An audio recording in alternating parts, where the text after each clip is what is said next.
O Haddad fez um pronunciamento lá do corte de gastos, do teto, né? Do teto dos servidores públicos. Eu não acredito muito nisso, né? Porque esse daí é o teto, eles colocam tudo como penduricário ali. O mercado não gostou. Isenção do imposto de renda. Ele falou que quem ganha até 2 salários mínimos. Dois salários mínimos? Não, é 5 mil reais. 5 mil reais. A pessoa não vai pagar o imposto de renda. E ele fez ali um pacotão, né?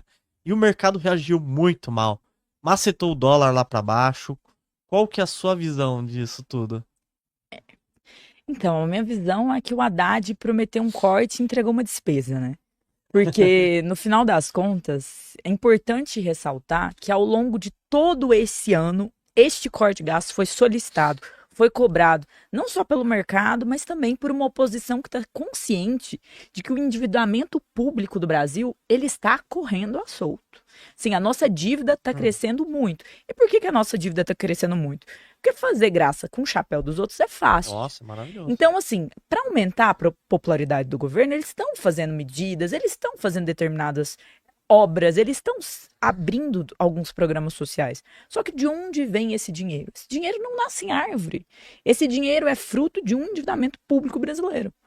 E aí, o que acontece? Veio aquela discussão ali do arcabouço fiscal, que foi a ideia incrível do Haddad, incrível no tom irônico aqui. Ele prometeu um arcabouço, teve gente que chamou de calabouço fiscal. E aí ele prometeu isso. E o planejamento era que seria déficit zero. Temos déficit esse ano. Temos um déficit, se eu não me engano, de 0,3. Então, o déficit, ele não está sendo. Nós estamos num momento de déficit público. E isso já não estava funcionando. Ele sendo cobrado sobre a questão, enquanto a taxa de juros cresce no Brasil por conta do risco inflacionário, e ele sendo cobrado da oposição, do governo. Então, vamos cortar gasto, vamos. E aí, há cerca de um mês, ele falou que na semana seguinte teria um corte de gastos. Um mês depois, o corte de gastos apareceu num pronunciamento. E aí, todo mundo na expectativa, o mercado inteiro lidando com a expectativa de se cortar gasto. A primeira medida anunciada: criar gasto. Por que criar gasto? Porque a isenção até 5 mil reais, eu até acho que ela pode ser discutida, porque ela é menos imposto, no final das contas, para uma parcela da população. Mas, num momento de déficit, você tem essa opção e você cerca de 78% da população que contribui no sentido tributário, dos contribuintes, ganham menos de 5 mil reais.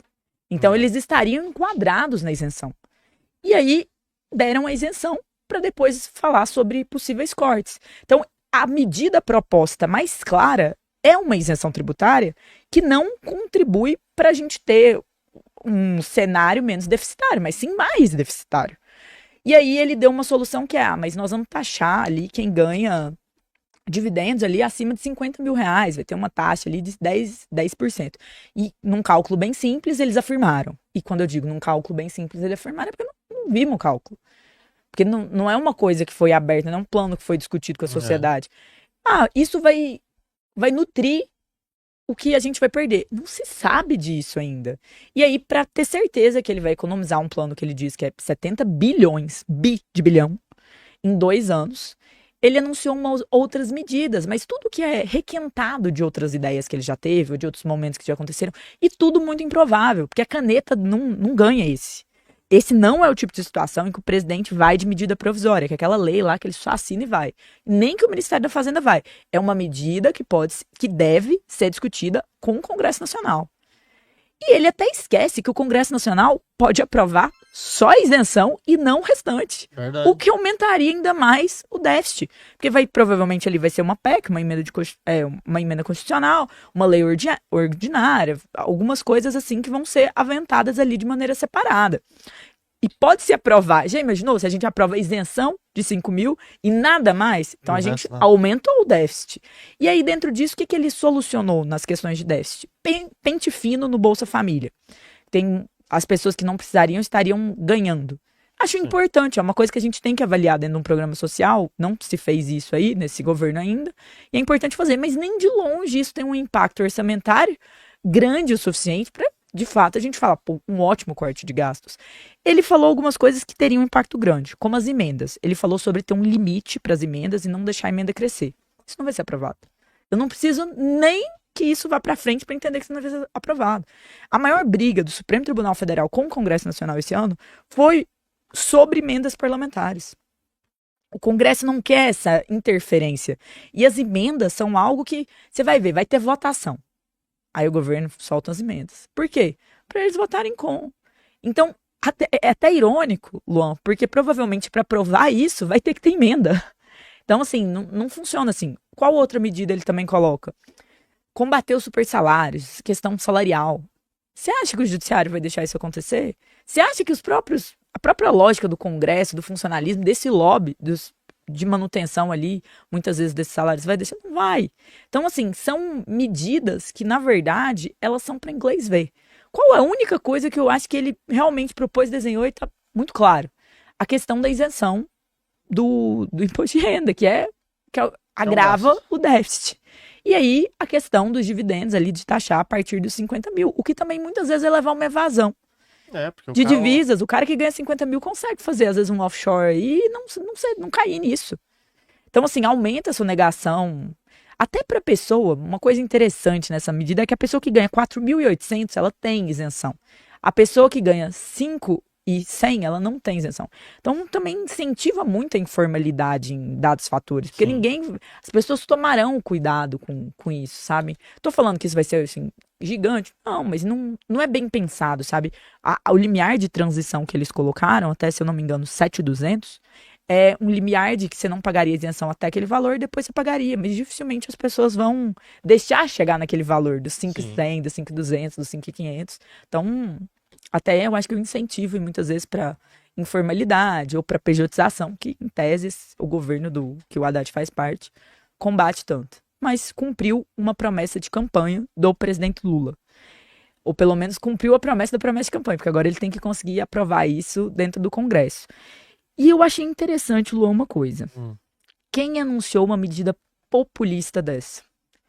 O ministro Haddad. E muito se tem aventado sobre a questão do sucessor do Lula, se o presidente Lula teria ou terá condições ali no futuro de ser o candidato. E nós vemos que a esquerda ela tem um vácuo muito grande de lideranças, uma falta dessas lideranças. Um problema que a gente não está vendo na direita. Na direita nós estamos vendo sobrando lideranças, assim. Se gritar presidente, todo mundo fala quero. E vários deles estão ali no jogo de viabilidade. Então, assim, na esquerda não. Na esquerda tem o Lula. E pensando, assim, na situação, até mesmo da eleição dos Estados Unidos, pensando em fortalecer lideranças, o Haddad anunciou esse plano. Um Haddad que estava já negativado no sentido, assim, de imagem pública com a população. Quem aí não lembra daqueles memes do Tachad? Nossa. Então, anunciou uma notícia boa para 80% da população ali que estaria ali, os contribuintes que estariam isentos. Então, foi ele que anunciou esse plano feliz. Poderia ser, pegaria bem para o presidente Lula anunciar isso. Então, foi o ministro da Fazenda que anunciou. Então, isso já abre uma discussão sobre por que o Haddad teria sido ali escolhido e não o Lula, se é para fortalecer a imagem dele, se for para fortalecer ele é porque estão pensando em 26. E nem falo só assim de governo, substituição do Lula, mas até mesmo em São Paulo, né? O PT quer ter um nome forte para governo em São Paulo. E assim, Guilherme Boulos não é uma opção. Eles viram isso nas urnas nessa eleição aí da prefeitura. Então é toda uma situação que é muito complexa, porque esse ano, gente, o título aqui é 2025, né? Esse ano de 2025 que vem e 2026 são os anos que a população genuinamente se lembra de um mandato. Ninguém lembra do primeiro e do segundo ano, não são anos tão importantes. Se as coisas funcionam nos 2 últimos anos, é melhor. Então, assim, por isso que eles jogaram essas medidas talvez mais populistas para agora. E eles deixam a oposição numa situação que é o seguinte: quem quer ser lembrado por não dar isenção? Quem que quer ser lembrado por não concordar de quem ganha 5 mil reais, até 5 mil reais, não ser isento? Num ano que falta ali 1 ano para eleição. Falta 1 ano e 6 meses para eleição, às vezes. Então, isso é uma jogada também de popularidade. Certeza. E dentro dessa jogada de popularidade, eles estão tendo que lidar com o dólar que bateu R$6. É a maior alta histórica desde o Plano Real. Passou o ano de 2020, quando a gente teve ali no, se eu não me engano, 5,97. E aí, o que significa? Às vezes as pessoas falam, mas ninguém come dólar. Não come dólar, não. Você acha que seu pão vem da onde?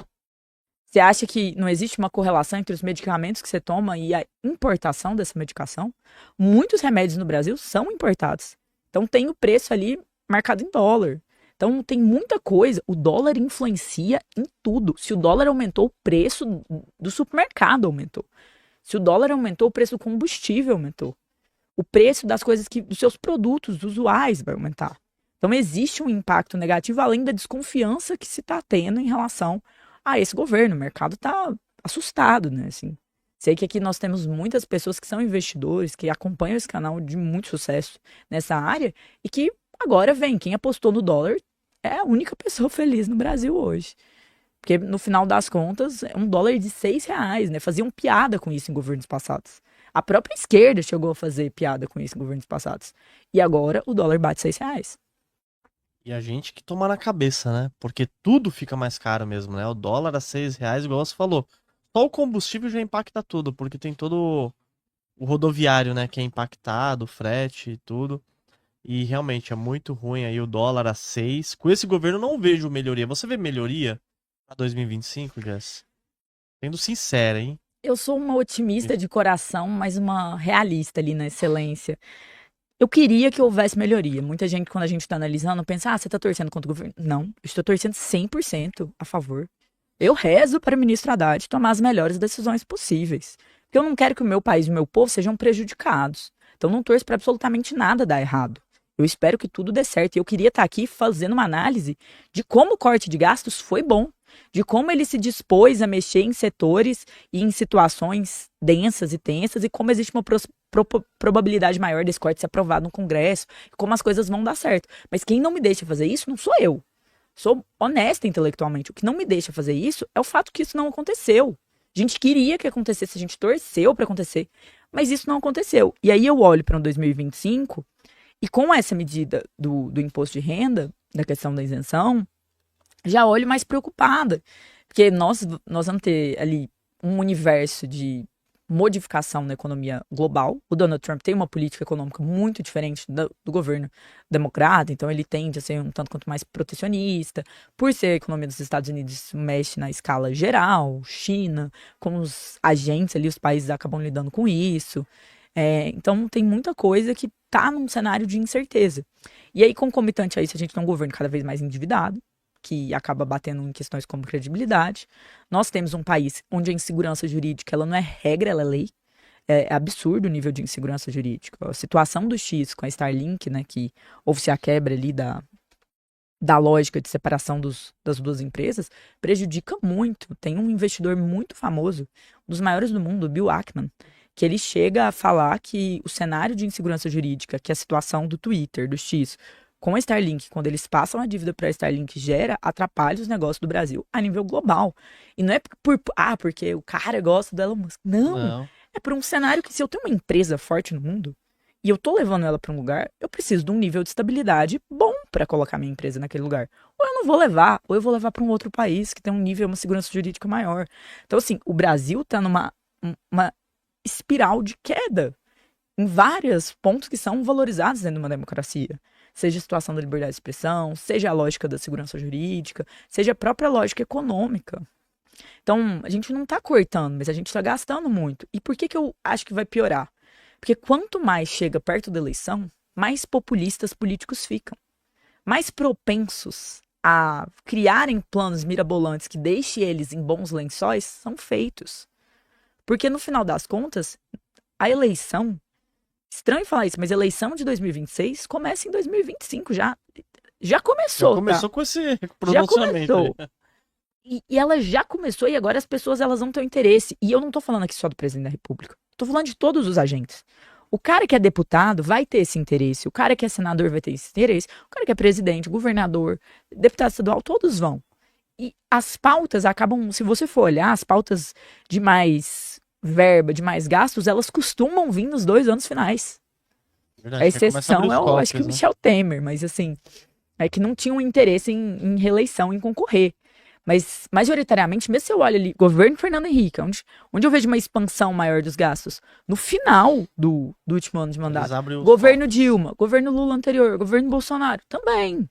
Então, assim, é um momento onde você não quer que as pessoas se revoltem, você quer que elas gostem. E aí é a política velha, boa política, pão e circo, muitas vezes. E isso aumenta o endividamento. Num cenário em que a gente está se indispondo a cortar, ainda mais perigoso. E um outro ponto que me deixa assim assustada é que o Brasil está vivendo uma briga de lados muito violenta, né? Então, assim, a polarização, a imbecilização na política está muito alta, né? As pessoas estão sendo extremamente idiotas umas com as outras, né? Você discorda de alguém, você xinga, você briga, você fala fuck you. Falta um pouco de decência no trato político. Sim. Isso me revolta muito, porque eu trabalhei em Brasília. Nossa, trabalhou lá, gente? Trabalhei lá em Brasília. Na hora do vamos ver, os caras parecem se odiar. Na hora que desligar a câmera, Nossa, muita gente dá a tudo mão, toma um amiguinha. cafezinho e vai pro restaurante. E quem sofre com isso? A população, que às vezes é pai brigando com o filho, é mãe que não conversa mais com o filho por uma discussão política, é criança que acha que é revoltado, que, ai, meu pai é fascista, e tá lá o Boulos apertando a mão do fascista e tirando foto.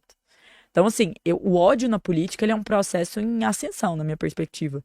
E isso só faz as pessoas serem mais avessas a cada vez mais discutirem os fatos. Qual que é a desculpa pro dólar de R$ 6? Eu imagino que tem, às vezes, pessoas na esquerda que vão falar, ah, mas o Haddad... Gente, não tem desculpa. Tá R$ 6. É um absurdo. O plano não é bom. É fato. É só ler. Até não daria para ler ontem, né? Porque ele soltou antes o pronunciamento do que o texto, mas hoje já tá sendo possível. Mas assim, se você vai olhar, se você vai fazer as contas, você vai ver o que ele propõe, improvável passar. Até porque não é uma medida, como eu disse, que ele tem poder de o presidente da República simplesmente colocar. É uma coisa que vai ser discutida. Então a chance do erro disso aí acontecer, de piorar a situação, é assim, muito alta. E isso explica o mercado tá reagindo assim e o dólar subindo.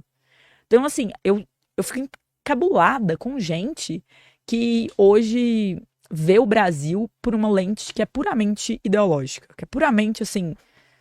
Eu vou concordar com isso, eu vou dizer que foi um bom trabalho do Haddad, por quê? Porque eu gosto dele. Ah, porque eu concordo com essa lógica política. Não faz o mínimo sentido, que é a mesma situação dos processos judiciais que muito se fala, né? Então, Sim. você pode não gostar do Elon Musk, mas se olhar para o que aconteceu com a Starlink Nossa, e com o X e falar decisão acertada, complicado. Você pode não gostar do Elon Musk, mas você falar que pôr uma multa no cidadão aleatoriamente R$ 50 mil é uma decisão bacana? não é, né? Complicado. E uma pessoa que não tem nada a ver, né? Uma pessoa que não... Que às vezes até trabalha com VPN, no caso, e entrou lá, acessou, pô,